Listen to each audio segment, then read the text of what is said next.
क्या नाम है आपका और आपका एजुकेशनल बैकग्राउंड क्या है?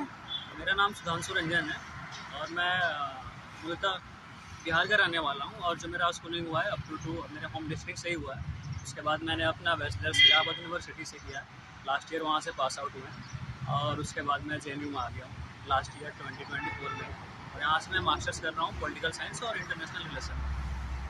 आपको इंटरनेशनल रिलेशंस में जाने के बाद कैसा फील होता है, और जिस संस्था के साथ आप जुड़े हो जैसे JNU जैसे प्रीमियर इंस्टीट्यूशन मतलब इन इंडिया, ये तो संस्था में आना मैं अपने आप में मानता हूँ कि एक बड़ी उपलब्धि है मेरी, क्योंकि यहाँ आने का बहुत सारे बच्चों का एक सपना रहता है फिर भी नहीं आ पाते हैं। तो यहाँ आकर मुझे बहुत अच्छा लगा, काफ़ी नए नए लोगों से मिले, काफ़ी अच्छे यहाँ प्रोफेसर से मिले। और यहाँ आके मैं ये भी कह सकता हूँ कि जो मेरा एक विज़न है, पर्सपेक्टिव है बहुत सारी चीज़ों को लेकर, उसमें बहुत कुछ हद तक बदलाव आया है। एक चीज़ों को कैसे 4-5 तरीके से देख सकते हैं, समझ सकते हैं, है ना। और इसने मेरे जो अपना एक नेचर है, पर्सनालिटी है, उसको डेवलप करने में भी, उसमें सॉफ्टनेस लाने में काफ़ी मदद की है।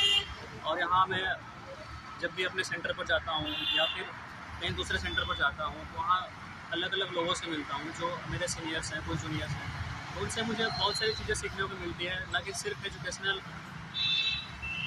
एरिया से रिलेटेड ही, बाकी लाइफ रिलेटेड, सोसाइटी से रिलेटेड बहुत सारी चीज़ें कहीं ना कहीं बहुत मेरा मानना है कि मेरे लिए हेल्पफुल है और आने वाले मेरे भविष्य में किसी न किसी तरीके से जरूर योगदान करेंगे। JNU में आप पढ़ाई के अलावा किसी कॉम्पिटिटिव एग्ज़ाम की तैयारी कर रहे हो क्या?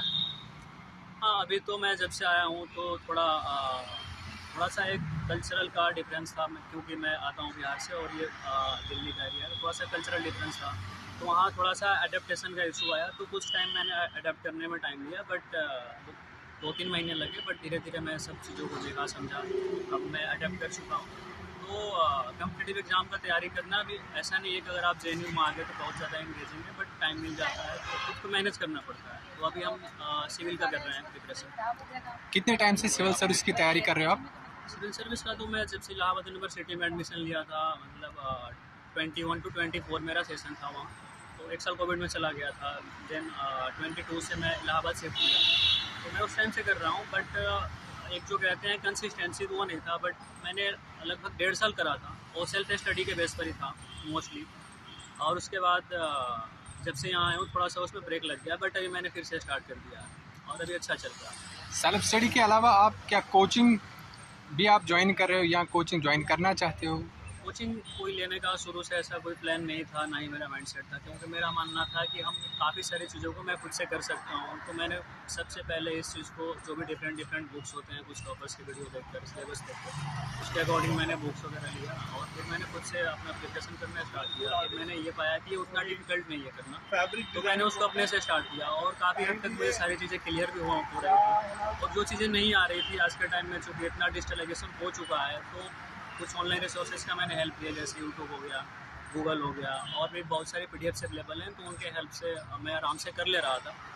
और कोचिंग लेने का तो ऐसा कुछ मेरा प्लान है नहीं, ना ये अभी तक सोचा है, बट कोचिंग लेने का भी होगा तो वही टेस्ट सीरीज़ के लिए ही लूँगा, अदरवाइज ऐसा कोई मेरा नहीं। आप कौन से अटेम्प्ट की तैयारी कर रहे हो और कब एग्ज़ाम देने वाले हो? मेरा पहला अटैम्प्ट 2026 में होने वाला है, जो कि अगले साल होगा।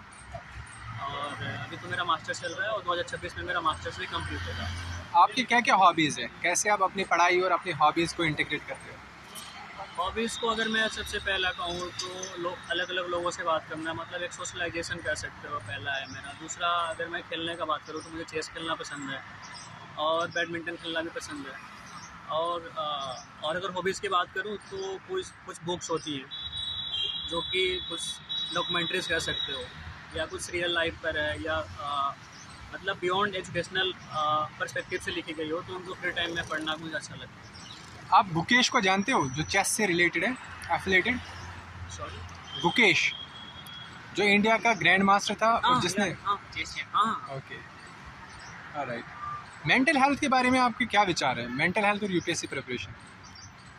मेंटल हेल्थ के बारे में मेरा ये विचार है कि ये जो एक हेल्थ है, जैसे हमारा फिजिकल हेल्थ है, तो हम लोग क्या करते हैं कि मेंटल हेल्थ और फिजिकल हेल्थ को सेपरेट करके देखते हैं, या फिर एक करके। तो कहने का मतलब है कि जैसे हम लोग अपने बॉडी को फिट रखने पर एक्सरसाइज करते हैं, अच्छा डाइट्स लेते हैं, मेडिसिन कभी कुछ बीमारी हो गया तो लेते हैं, तो वैसे हमारा मेंटल हेल्थ भी है। तो हमें इसको सेपरेट करके देखना चाहिए कि मेंटल हेल्थ अलग है और जो फिजिकल हेल्थ है वो अलग है, दोनों में डिफरेंस है। क्योंकि अगर हम लोग कितना भी फिट रह लें, अपने बॉडी को कितना भी फिट रख लें, अगर हमारा मेंटल हेल्थ सही नहीं रह रहा है तो फिर कहीं ना कहीं वो हमारा फिजिकल हेल्थ भी सही से बैलेंस नहीं हो पाता है। तो मेरा मानना है कि ज़्यादा ज़रूरी है कि हम लोग मेंटल हेल्थ पर ध्यान दें और फिजिकल हेल्थ पर तो दें, बट मेंटल हेल्थ को ऊपर रखें। और उसको फिट रखने के लिए ज़्यादा ज़रूरी है कि कोशिश करें कि कैसा भी सिचुएशन हो उसमें खुद को संभालना सीखें। ऐसे ऐसे केसेस को बुक्स को पढ़ें, ऐसे ऐसे केसेस को देखें, जिससे हमें मोटिवेशन मिले कि जो हम हैं सिर्फ हम ही नहीं हैं कि ऐसे गंदे पोजीशन में हैं, और भी बहुत सारे लोग हैं जिनके पास ऐसी ऐसी सुविधाएं नहीं हैं जो मेरे पास हैं। तो इन सब चीज़ों को देखकर हमें इस चीज़ पर प्राउड होना चाहिए। मतलब अच्छा ऐसा काम करें कि जिससे खुद को अच्छा फील हो, मेंटली हम लोग खुश रहें। ये इंटरव्यू लेते हुए आपको कैसा फील हो रहा है? मुझे अच्छा लग रहा है ये देते हुए, क्योंकि पहली बार मैंने ऐसा कभी फेस किया है, तो अच्छा लग रहा है एक्सपीरियंस शेयर करते हुए। Thank you so much. Thank you.